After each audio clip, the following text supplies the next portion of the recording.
Hey, Modball, how's it going? Hello, everyone. I'm Rob Sternberg on inasectv.com blog Bytes. We are about to sidle up on a huge dog, big day. Adam Ganeles, how are you? Look at the bracket. What jumps out at you? Multiple things jump out right away, Rob. UTEP and Utah State, two mid-majors, cracked the field, and Illinois and Virginia Tech didn't reach the field, which is really shocking to a lot of people. But Virginia Tech and Illinois did that to themselves by scheduling weekly in the non-conference, so they got what they deserved. They'll learn from it for next year? I don't know. They've done it for a couple of years now, so maybe it's just the way they like to do things. Who knows? And going forward, what'd you think of the seeding, everything like that?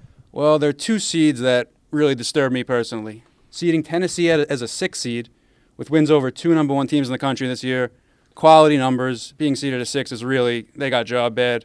And Texas A&M as a 5. Playing in a very strong conference, had a very strong year. I thought that was also a little rough. In terms of the higher seeding and the number 1 seeds and who they have to face, I thought Kentucky got a rough draw with the number 1-2 West Virginia in their bracket, while Duke, the worst number 1 seed, got the worst number 2 seed in Villanova. It really doesn't really add up to me there. And who based on their seeding, is now going to be able to have a little easier path forward here in the tournament? Well, to be honest, this is really a crazy bracket. I don't think anyone has an easy path, but I would say Duke probably has the easiest draw through, which makes very little sense to me, considering they were barely even on the 1 seed line. All right, quickly, a couple of upsets you might think you foresee happening, and if you want to give us your Final Four, if it's too early, believe me, I understand. I appreciate that, Rob. I appreciate that. One upset I really like is San Diego State over the team that I just mentioned, Tennessee. That was a really rough draw for Tennessee. San Diego State just won the Mountain West Conference. They're just loaded with athletes. They're a really, really tough team to beat. So I think that's a really rough draw.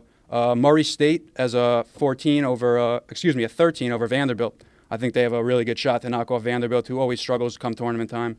So those are two upsets that really stick out right away. All right, and I guess last question. I like West Virginia. A lot of people like Kentucky. Who has what it takes to knock off any of those top teams, top seed? It's very possible that Kentucky could match up with West Virginia in the Elite Eight. That would really be an awesome matchup. But Kentucky, they have to deal with teams in their bracket that like to slow the pace. They're a very young team, Kentucky. They want to run.